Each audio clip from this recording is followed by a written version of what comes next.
Hello students, स्वागत है आप सभी का आपके अपने चैनल गॉड क्लासेस पर। गॉड क्लासेस यानी मैथ्स भी एंड मस्ती भी। तो बच्चों, आज इस वीडियो के साथ ही आप अपनी 12th क्लास की जर्नी हमारे साथ स्टार्ट करने वाले हैं, जो सेशन 2024-25 के स्टूडेंट हैं। तो आज क्लास 12th का जो सिलेबस है पूरा, उसका पूरा ओवरव्यू करेंगे, उसको एनालिसिस करेंगे कि क्या आपके सिलेबस में है, कितने मार्क्स की कितने यूनिट है, किस टॉपिक पर आपको ज़्यादा ध्यान देना चाहिए, ताकि आपके जो बोर्ड एग्जाम के अंदर मार्क्स है ना, बहुत अच्छे अच्छे चकाचक एकदम नंबर आ जाए। ठीक है। और साथ ही साथ आपको दो बुक्स जो मेजर ज़्यादा बुक्स यूज़ हो रही हैं, ठीक है, स्कूल्स के अंदर, एक तो आर डी शर्मा और एक एम एल अग्रवाल। ठीक है, ये दोनों बुक्स सबसे ज़्यादा हमने देखा कि वो स्कूल्स के अंदर यूज़ हो रही हैं। इसके अलावा एम एल भार्गव भी है, लेकिन ये दोनों बुक्स अभी तक जितने भी स्कूल्स अभी तक ऑब्जर्व किए हैं, तो सबसे ज़्यादा इन दो बुक्स का यूज़ किया जा रहा है। तो इन दोनों बुक्स में से क्या क्या डिलीटेड पोर्शन है, ठीक है, क्या क्या डिलीटेड पोर्शन है, कौन कौन सी एक्सरसाइज ऐसी है या कौन से टॉपिक्स ऐसे हैं जो आपको इन दोनों बुक्स में दे तो रखे हैं, लेकिन आपको वो करने नहीं है। आपका जो सिलेबस है उसके अकॉर्डिंग आपको वो चीज़ें करनी नहीं है। तो ये सारा का सारा हम डिस्कस करने वाले हैं इस वीडियो के अंदर, तो बने रहिए एंड तक। ठीक है, सबसे पहले सिलेबस के बारे में एक ओवरव्यू करते हैं कि सिलेबस में आपको क्या क्या दिया हुआ है। उसके बाद फिर लास्ट में हम डिस्कस करेंगे क्या क्या आपको डिलीटेड पोर्शन है इन दोनों बुक्स के अंदर जो आपको नहीं करना चाहिए। ठीक है, तो इसके लिए हम चलते हैं पहले जो अपना सिलेबस है। अब सिलेबस के लिए हम गए यहाँ पर, इधर आ जाओ जी। तो ये आपका अप्लाइड मैथमेटिक्स क्लास 12th का जो पूरा सिलेबस है, कैसे आपको अपने एग्जाम की प्रिपरेशन करनी चाहिए, ठीक है, ये सारा का सारा हम डिस्कस करने वाले हैं यहाँ पर। सबसे जो पहली यूनिट है आपकी, तो सबसे पहली यूनिट है, बहुत इंपॉर्टेंट यूनिट है, 11 मार्क्स की यूनिट है। अब ये यूनिट जो है आपके पास, ये number quantification and numerical applications की यूनिट है। इसके अंदर टोटल 2 चैप्टर्स हैं। जो आपका चैप्टर 1 एम एल अग्रवाल के हिसाब से चैप्टर 1 और चैप्टर 2। ठीक है, तो मैं टॉपिक्स के हिसाब से बात करूंगा, चैप्टर के हिसाब से नहीं, क्योंकि अगर आप आरडी कर रहे हो, एम एल भार्गव कर रहे हो, या फिर आप एम एल अग्रवाल कर रहे हो, तो उसमें टॉपिक्स के हिसाब से चैप्टर्स के जो नंबर्स हैं ना, अलग अलग है। तो मैं सिर्फ टॉपिक के हिसाब से बात करूंगा, चैप्टर आप अपनी बुक के हिसाब से मैच कर लेना। तो जो पहला टॉपिक है हमारा, number quantification and numerical applications, उसके अंदर टोटल मिलाकर जो टॉपिक्स हैं, सबसे पहला टॉपिक आपके पास है मॉडुलो अर्थमेटिक। ठीक, उसके बाद इसमें सेकंड टॉपिक आता है एलिगेशन एंड मिक्सर। उसके बाद बोर्ड्स एंड स्ट्रीम्स, और pipe and cisterns, races and games, और न्यूमेरिकल इनइक्वालिटी। किसी बुक में कोई टॉपिक पहले दे रखा होगा, किसी बुक में कोई टॉपिक बाद में दे रखा होगा। ठीक है, वो आप टॉपिक के हिसाब से चलना। तो ये 6 टॉपिक हमारे पास पहली यूनिट के अंदर है, और टोटल 11 मार्क्स की यूनिट है। तो बहुत इंपॉर्टेंट यूनिट है, और मैं कहूँगा कि बहुत आसान यूनिट है। ठीक है, ऐसा नहीं है कि भाई बहुत ज़्यादा आपको ये डिमांड करेगी। ठीक है, बस आप ठीक ठाक क्वेश्चंस भी कर लोगे तो भी आपके ये यूनिट जो है आराम से आप कंप्लीट कर पाओगे। उसके बाद हम नेक्स्ट यूनिट पर चलते हैं। नेक्स्ट यूनिट है हमारे पास एलजेब्रा की, जिसके अंदर 2 टॉपिक आते हैं, मैट्रिसेस एंड डिटर्मिनेंट। अगर मैं कहूँ कि जितने आसान चैप्टर्स है उसमें से ये 2 चैप्टर्स हैं, मैट्रिसेस एंड डिटर्मिनेंट। ठीक है, बहुत आसान चैप्टर है, बस आपको थोड़ा सा फोकस करने की ज़रूरत है, इनके बेसिक्स को समझने की ज़रूरत है, कैसे कैसे मैट्रिसेस बनाते हैं, कैसे कैसे डिटर्मिनेंट हम निकालते हैं। ठीक है, इनकी फिर एप्लीकेशंस हैं, कुछ इनकी प्रॉपर्टीज़ हैं, वो सब आप डिटेल में ध्यान से पढ़ेंगे तो बड़े आराम से ये दोनों टॉपिक कर पाएंगे। और ये जो एलजेब्रा की यूनिट है, दोनों टॉपिक्स की, ये 10 मार्क्स की आपकी यूनिट है। ठीक है, उसके बाद हमारे पास जो नेक्स्ट यूनिट आती है वो है कैलकुलस। ठीक है, सबसे मैं कहूँगा कि सबसे सबसे ज़्यादा खतरनाक तो नहीं कहूँगा मैं, ठीक है, खतरनाक तो नहीं कहूँगा, डराऊंगा नहीं आप लोगों को, हाँ, लेकिन ये सबसे ज़्यादा डिमांडिंग यूनिट है। सबसे ज़्यादा फोकस आपको इसमें चाहिएगा, सबसे ज़्यादा मेहनत आपको इसमें चाहिएगी, सबसे ज़्यादा टाइम इसमें आपको चाहिएगा। ठीक है, 15 मार्क्स की यूनिट है ये। ठीक है, मार्क्स के हिसाब से अगर मैं इसका पूरा ओवरव्यू करूँ ना, कि जितने ये मार्क्स इसको दे रखे हैं ना, बहुत कम दे रखे हैं, अंडर एस्टिमेट कर रखा है इसको। ठीक है, क्योंकि ये यूनिट ऐसी है, ये कम से कम 25 से 30 मार्क्स की होनी चाहिए थी, लेकिन अप्लाइड मैथमेटिक्स में ये पोर्शन आपको कम दे रखा है। कोर मैथमेटिक्स के अंदर यही यूनिट लगभग 40% कवर करती है पूरे कोर्स का। ठीक है, 40 से 42 के आसपास का परसेंट कवर करती है, लेकिन अप्लाइड मैथमेटिक्स में आपको कम दे रखा है। लेकिन जो भी है, जैसा भी है, तो ये टॉपिक ऐसा है जिस पर आपको बहुत ज़्यादा मेहनत करने की ज़रूरत है। अगर आपने क्लास 11th का कैलकुलस थोड़ा बहुत आपको अच्छे से आता है, डिफरेंशिएशन वगैरह आपको आता है, लिमिट्स का कंसेप्ट आपको पता है, तो फिर आप इसमें आप इजीली कर पाओगे इसको। लेकिन फिर भी आपको इसमें सबसे ज़्यादा एफर्ट देना पड़ेगा। मैं इस पूरे मैथमेटिक्स को आपकी अप्लाइड के 2 पार्ट्स में डिवाइड करके चलता हूँ हमेशा, नॉन कैलकुलस और कैलकुलस। जितना आपको नॉन कैलकुलस में टाइम लगने वाला है ना, यानी बाकी के जो चैप्टर्स हैं उनमें, और इन कैलकुलस के 4 चैप्टर में लगभग लगभग टाइम आपको बराबर लगने वाला है। यानी एक तरफ 15 मार्क्स है और एक तरफ 65 मार्क्स है। तो आप दोनों का ये मान लो कि उन 65 मार्क्स के लिए आपको जितनी मेहनत करनी है ना, उतनी इन 15 मार्क्स के लिए भी करनी है। तो अभी हमारे पास टाइम है, आपका सेशन अभी स्टार्ट हुआ है तो उस पर स्टार्टिंग से ही बहुत ध्यान देना, नहीं तो एंड में जाके आप परेशान हो जाओगे यूनिट को कि ये कैसे इसको हम कवर करें। बहुत लंबी यूनिट है, ठीक है, टाइम कंज्यूमिंग यूनिट है और एफर्ट आपसे मांगेगी, आपका मतलब पूरा जो दिमाग है ना उसको निचोड़ेगी, आपको बताएगी मैथमेटिक्स एक्चुअली में है क्या। ठीक है, ये डराने के लिए नहीं कह रहा हूँ मैं, ठीक है।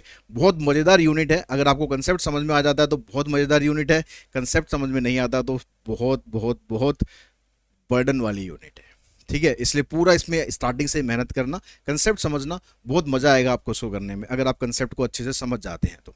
ठीक है, उसके बाद फिर हम चलते हैं नेक्स्ट। जो हमारे पास प्रोबेबिलिटी है 10 मार्क्स है। ठीक है, बड़े आराम से आप भी 10 मार्क्स ले सकते हो। इसके अंदर टोटल मिलाकर 4 टॉपिक्स हैं, probability distribution, binomial distribution, Poisson distribution and normal distribution. ठीक है, सारे के सारे यूनिट्स बहुत आसान है, आप इजीली इनको कर लोगे, 10 मार्क्स यहाँ से आप बड़े आराम से ले सकते हो। उसके बाद आता है हमारा यूनिट 5 इन्फ्रेंशियल स्टैट्स। ये 5 मार्क्स की यूनिट है, लेकिन इसमें भी आपको थोड़ा सा कैलकुलस जितना तो नहीं, हाँ, लेकिन फिर भी इसमें थोड़ा सा आपको ज़्यादा फोकस होना पड़ेगा, ज़्यादा थोड़ा टाइम देना पड़ेगा इन 5 मार्क्स के लिए भी। इसमें अंदर आपको थ्योरी पोर्शन करना है, ठीक है, स्टैटिस्टिकल इन्फ्रेंसेस आप में पॉइंट एस्टिमेशन और इंटरवल एस्टिमेशन करना है। आपको जो बुक्स दे रखी है ना उसमें काफ़ी चीज़ें दे रखी है, किसी बुक्स में ये दे ही नहीं रखा है। ठीक है, एम एल अग्रवाल में ये दे रखा है, लेकिन इसके अलावा और भी चीज़ें दे रखी हैं, आर डी शर्मा में ये दिया ही नहीं है, तो यहाँ पर सब अलग अलग चल रहा है मामला। ठीक है, और इसके अलावा टी टेस्ट आपको करना है, जेड टेस्ट भी इसमें होता है, लेकिन जेड टेस्ट आपके सिलेबस में नहीं है। तो ये 3 चीज़ें आपको इसमें से करनी है, 5 मार्क्स की यूनिट है। ठीक है, उसके बाद आते हैं हम टाइम सीरीज पर, टाइम बेस्ड डाटा पर, 6 मार्क्स की यूनिट है। बहुत बहुत बहुत प्यारी यूनिट है यार, आप 2 से 3 दिन के अंदर ही पूरी यूनिट निपटा सकते हो। ठीक है, एक इसके अंदर मेथड थोड़ा सा थ्योरी पढ़ना है, ठीक है, इसके अलावा मूविंग एवरेज मेथड करना है। आप इसके मूविंग एवरेज के 4-5 क्वेश्चन कर लोगे, ये मूविंग एवरेज खत्म आपका। मेथड ऑफ लीस्ट स्क्वायर आप करोगे, 4-5 क्वेश्चन इसके कर लोगे, ये भी आपका खत्म। मतलब टोटल मिलाकर अगर आप 2 दिन दोगे, 2 दिन का, एक दिन भी अगर ढंग से दे दिया ना तो भी एक दिन के अंदर भी खत्म है, लेकिन फिर भी मान के चलो कि 2 दिन के अंदर आप इसको बड़े आराम से खत्म कर सकते हो। उसके बाद आता है हमारे पास फाइनेंशियल मैथमेटिक्स, ये भी बहुत इंपॉर्टेंट पार्ट है और बहुत आसान पार्ट है। ठीक है, 15 मार्क्स का है। 15 मार्क्स का जो कैलकुलस है वो ज़्यादा डिमांडिंग है, ठीक है, लेकिन ये इतना डिमांडिंग नहीं है, बस कैलकुलेशंस है इसमें।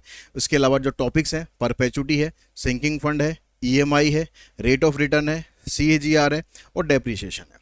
ये सारे टॉपिक्स आपको इसके अंदर करने हैं। ठीक है, बहुत प्यारी यूनिट है और आपको बड़े आराम से नंबर ये देकर जाएगी। उसके अलावा जो लास्ट यूनिट है हमारे पास, लीनियर प्रोग्रामिंग प्रॉब्लम, 8 मार्क्स की यूनिट है। इसके अंदर आपको एक तो फॉर्मुलेट करना होगा एलपीपी, मतलब स्टेटमेंट से आपको इन इक्वेशंस बनानी होंगी। उसके अलावा कॉर्नर पॉइंट मेथड है और एक मेथड है ISO profit and cost method. तो ये दोनों मेथड आपको करने हैं, तो इसमें वो भी आप बड़े आराम से कर सकते हो। यानी अगर हम बात करें कि जो कैलकुलस का, जैसे मैंने पहले बताया, कैलकुलस के 15 मार्क्स में जितनी मेहनत आपको लगनी है उतने ही आपको बाकी का नॉन कैलकुलस पार्ट है 65 मार्क्स, उतनी मेहनत आपको उसमें लगनी है। ठीक है, तो अब लेकिन आपको ये नहीं करना है कि आप नॉन कैलकुलस को ही करते रहो, कैलकुलस को आप टाइम ज़्यादा ना दो, क्योंकि अभी आपके पास टाइम है। कैलकुलस को अभी से टाइम दो, अभी से समझना स्टार्ट करो, तो फिर बहुत आराम से आप कर लोगे। जैसे मैंने पहले कहा ना कि बहुत इंटरेस्टिंग यूनिट है, अगर आपको समझ में आ जाता है कंसेप्ट तो आपको इन क्वेश्चंस को करने में मज़ा आएगा। ठीक है, मैथमेटिक्स में आपको मज़ा तभी आता है जब आप चीज़ों को समझने लगते हैं, कंसेप्ट को समझने लगते हैं, उसको फील करने लगते हैं। तो जब आप उसको फील करने लगोगे तो आपको इस यूनिट के अंदर भी बहुत ज़्यादा मज़ा आने वाला है। तो ये टोटल मिलाकर हमारे पास ये पूरा सिलेबस है। मार्क्स भी मैंने आपको बता दिए, ठीक है, कौन कौन टॉपिक्स में ज़्यादा आपको मेहनत करनी है वो भी मैंने आपको बता दिया। अब आपके ऊपर है कि वो मेहनत आपको क्या करनी है, कैसे करनी है। ठीक है, उसके अलावा हम पहले डिलीटेड पोर्शन की बात कर लेते हैं कि डिलीटेड पोर्शन क्या क्या है। तो अगर हम एम एल अग्रवाल की बात करें तो चैप्टर 1 जो है आपका, चैप्टर 1 के अंदर कोई डिलीटेड नहीं है, सब कुछ आपको करना है। चैप्टर 2 के अंदर एक्सरसाइज 2.1 मत करना, एक्सरसाइज 2.5 मत करना। 2.5 हालांकि सिलेबस से ये नहीं कह सकते कि आप सिलेबस से बाहर है, लेकिन जो उसमें ग्राफ वाले क्वेश्चंस आपको दिए वो ग्राफ वाले क्वेश्चन जैसे आप एलपीपी में करोगे लास्ट चैप्टर में, वो इसी तरीके के ग्राफ है। और आपको जो क्वेश्चंस मिलेंगे वो एलपीपी से मिलेंगे बजाय सेकेंड चैप्टर से। तो इसलिए आपको इसमें टाइम वेस्ट करने की ज़रूरत नहीं है, इसमें भी टाइम वेस्ट करने की ज़रूरत नहीं है। चैप्टर 3 में कोई आपको डिलीटेड नहीं है, सब कुछ आपको करना है मैट्रिसेस के अंदर। और जो चैप्टर 4 है डिटर्मिनेंट का, उसमें जो प्रूविंग वाले जो क्वेश्चंस होते हैं, एक्सरसाइज 4.2 में क्वेश्चन नंबर 12 से लेकर 25 तक के क्वेश्चंस हैं, उनको आप छोड़ सकते हो। उसके अलावा एक्सरसाइज 4.5 है, इसके अंदर क्वेश्चन नंबर 11 से 14 क्वेश्चन तक आप छोड़ सकते हो, जिसमें होमोजीनियस इक्वेशंस के क्वेश्चन दे रखे हैं, आपके सिलेबस में नॉन होमोजीनियस है। उसके बाद हम करते हैं एक्सरसाइज 5.2। इसको आप इसको मैं सिलेबस के अकॉर्डिंग कहूँगा कि सिलेबस के अकॉर्डिंग तो ये नहीं है, लेकिन मैं ये नहीं कहूँगा कि आप इसको स्किप करो, आप इसको करना। ठीक है, क्यों करना उसका रीज़न भी मैं आपको बता रहा हूँ। मैं जिस पर यहाँ पर सर्कल कर रहा हूँ कि ये सिलेबस से, तो ये जितना ही मैंने लिखा है ना सिलेबस से बाहर है, लेकिन ये पोर्शन आपको करना चाहिए, क्योंकि ये डिफरेंशिएशन का वो पार्ट है जिसके अंदर आप लॉग का यूज़ करके डेरिवेटिव करना सीखोगे। अगर आप ये पार्ट छोड़ देते हो तो 6 चैप्टर में जब आप जाओगे वहाँ पर कुछ डेरिवेटिव आपको ऐसे करने पड़ेंगे जहाँ पर आपको लॉग का यूज़ करना पड़ेगा, तो वहाँ जाके आप इनको सीखना पड़ेगा, नहीं तो आप फंस जाओगे। तो बेटर है कि आप इस एक्सरसाइज को करो ही, मतलब इस एक्सरसाइज को करो ही करो, छोड़ना मत इसे। सिलेबस में ये नहीं है लेकिन फिर भी आपको करना चाहिए। मैं इसको यहाँ से कट कर रहा हूँ कि ये आपको करना है, इसको छोड़ना नहीं है, ठीक है। एक्सरसाइज 7.7 स्पेशल इंटीग्रल की है, इसको आप छोड़ सकते हो, इसके चांसेस, अभी तक तो क्वेश्चन इसका आया नहीं है तो इसके चांसेस मुझे नहीं लगता कि आएगा, ठीक है। सीयूटी के अंदर ये आता है, सीयूटी के लिए आपको करना पड़ेगा। एक्सरसाइज 8.5, ये भी सिलेबस के अंदर नहीं है। इसके अंदर आप जो स्टार्टिंग के क्वेश्चन है, 1 या 2 क्वेश्चन वो आप कर सकते हो जिसमें इंटीग्रेटिंग फैक्टर निकालना सीखते हैं। वैसे ये सिलेबस का पार्ट नहीं है, लेकिन पिछले साल का जो सैम्पल पेपर है उसमें इसका क्वेश्चन दिया हुआ था, इसलिए लास्ट ईयर हमने ये पूरी एक्सरसाइज आपको करवाई थी, ठीक है। तो वो आपको वीडियो अवेलेबल रहेगी, तो आप करना चाहो कर सकते हो, लेकिन स्टार्टिंग के 1-2 क्वेश्चन कर लेना, उससे ज़्यादा मैं सजेस्ट नहीं करता हूँ। उसके बाद हम आते हैं इन्फ्रेंशियल स्टेट्स पर। प्रोबेबिलिटी में यहाँ पर कोई डिलीशन नहीं है। एक्सरसाइज 10.1 में क्वेश्चन नंबर 5 है जिसमें आप प्रोपोर्शन निकालते हैं, वो आपको नहीं करना है। एक्सरसाइज 10.2 में क्वेश्चन नंबर 7 से 10 तक के इंटरवल एस्टिमेशन वाली टॉपिक है ये, तो आप 1 से लेकर 6 तक के क्वेश्चन कर लो, उसके बाद वाले क्वेश्चन करने की ज़रूरत नहीं है। एक्सरसाइज 10.3 जिसके अंदर जेड टेस्ट होता है, ये भी आपको करने की ज़रूरत नहीं है क्योंकि हमारे सिलेबस में टी टेस्ट है, ठीक है। उसके अलावा एक्सरसाइज 14.4, इसमें आपको जो मेथड है डेप्रीशिएशन का, रिटर्न डाउन वैल्यू मेथड, वो यहाँ पर दिया हुआ है, तो ये भी सिलेबस का पार्ट नहीं है, ठीक है। हालांकि इसका एक क्वेश्चन लास्ट ईयर के एक कंपार्टमेंट एग्जाम में दिया हुआ था, ठीक है, लेकिन वो तभी आया था, उसके अलावा कहीं और ये आया नहीं है। तो आप इसके करना चाहो तो 1-2 क्वेश्चन देख सकते हो स्टार्टिंग के। बाकी जो ये मैंने लिखा है सिलेबस का पार्ट नहीं है, इसमें से जो जो आया है किसी भी एग्जाम में पहले, वो मैंने आपको बता दिया। अब वो आपके ऊपर डिपेंड करता है कि आप उसको करना चाहते हो या नहीं करना चाहते हो, ठीक है। तो ये तो वही बात एमएल अग्रवाल की। अगर हम बात करें आर डी शर्मा की, तो आर डी शर्मा में एक्सरसाइज 1.3, 1.4, 1.5, ठीक है, लीनियर कॉन्ग्रुएंस की एक्सरसाइजेज हैं, ये आपको नहीं करनी है, इसमें से क्वेश्चन नहीं आते हैं। चैप्टर 4 पार्टनरशिप, ये पूरा का पूरा ही कटा हुआ है, तो ये आपको नहीं करना है।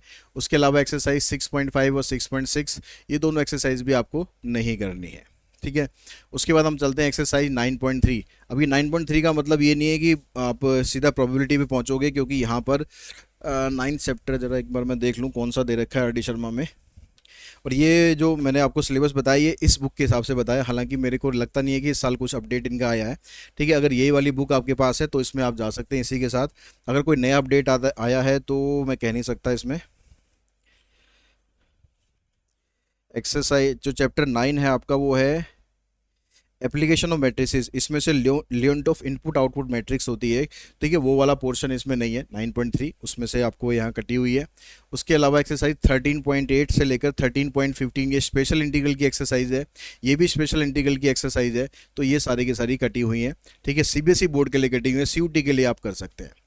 15.7 जो 15 चैप्टर है इसमें है डिफरेंशियल इक्वेशन, तो उसमें से वो लीनियर डिफरेंशियल इक्वेशन है, वो वाली जो एक्सरसाइज है वो यहाँ से कटी हुई है। चैप्टर 22 इंडेक्स नंबर, ये पहले स्टार्टिंग वाले साल में था लेकिन बाद में कट कर दिया गया इंडेक्स नंबर, तो ये पूरा का पूरा चैप्टर नहीं है। एक्सरसाइज 24.3, तो 24 जो चैप्टर है इसमें फाइनेंशियल मैथमेटिक्स का है, जिसमें डेप्रिसिएशन की जो एक्सरसाइज है, जिसमें आपको रिटर्न डाउन वैल्यू मेथड दिया हुआ है, वो नहीं करना है। उसके अलावा फाइनेंशियल मैथमेटिक्स जो पार्ट सेकंड है, जिसके अंदर स्टॉक शेयर एंड डिवेंचर दिया हुआ है, ये भी आपको नहीं करना है। तो ये आर डी शर्मा के हिसाब से सिलेबस है जो डिलीटेड पोर्शन है। तो आई थिंक ये सारी जो एक्सरसाइज आपको क्लियर होगी होंगी, जो आर डी शर्मा या एम एल अग्रवाल है, इन दोनों बुक्स के हिसाब से आपको ये एक्सरसाइज नहीं करनी है, ठीक है। अब बात आती है कि आपको पढ़ाई कैसे करनी है, प्रिपरेशन कैसे करनी है, यूट्यूब पर आपको लेक्चर्स कब से मिलेंगे, कैसे लेक्चर्स मिलेंगे। तो मैं आपको बता दूं कि जो लास्ट 3 साल से, जब से अप्लाइड मैथमेटिक्स स्टार्ट हुआ है, तब से हमारे चैनल पर कंटेंट अवेलेबल है।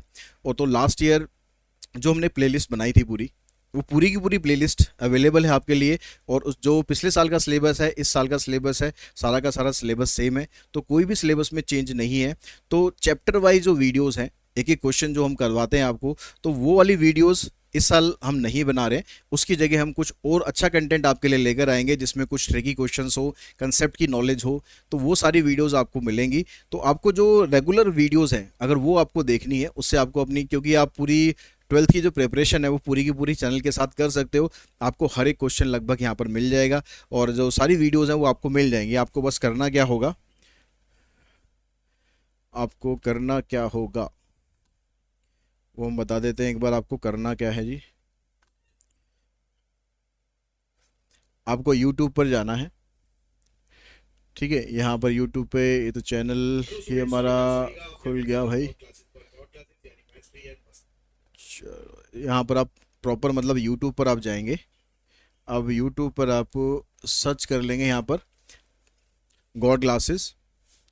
ठीक है, नॉर्मल जैसे आप YouTube पर जाते हैं वैसे आपको बस सर्च करना है गॉड ग्लासेस।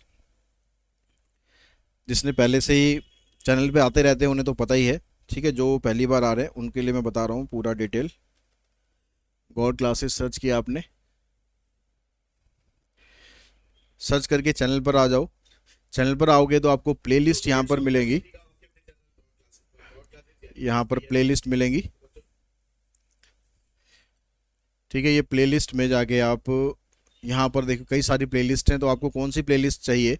आपको चाहिए 2024-25, मैंने नाम उसका चेंज करके 24-25 ही कर दिया ताकि आपको दिक्कत ना रहे। तो देखिए ये वाली प्लेलिस्ट है क्लास 12 अप्लाइड मैथमेटिक्स 24-25।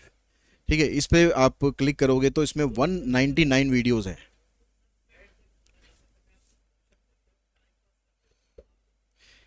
यहाँ पर देखिए ये टोटल मिलाकर आपके पास 191 वीडियोस हैं।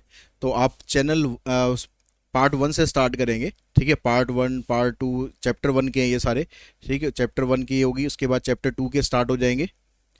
सारी यहाँ पर अरेंज कर रखी है आपको सही तरीके से समझने के लिए। चैप्टर 3 आ गया, फिर चैप्टर 4 आ गया, फिर चैप्टर 5 है, चैप्टर 6।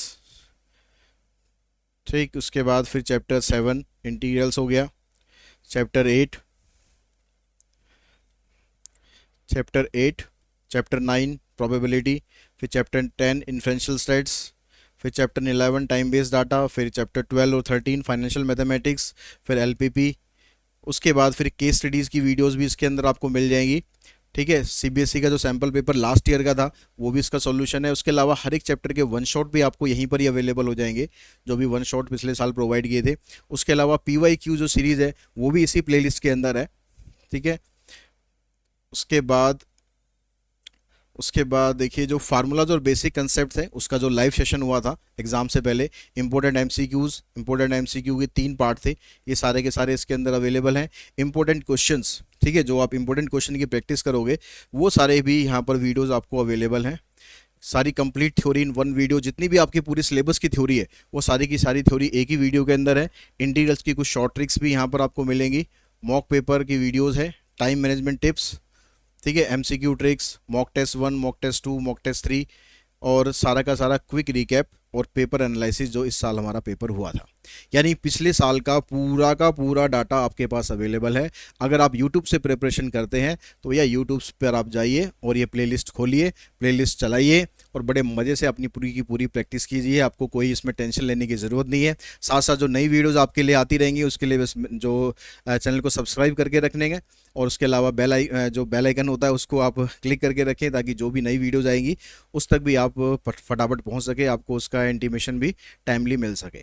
ठीक है, तो ये सारा यूट्यूब पर है आपके पास अवेलेबल। अगर आप यूट्यूब के अलावा हमारा पेड बैच ज्वाइन करना चाहते हैं तो हमारा पेड बैच आप ज्वाइन कर सकते हैं गॉड क्लासेस ऐप के थ्रू। तो उसके लिए आपको गॉड क्लासेस ऐप पर जाना है।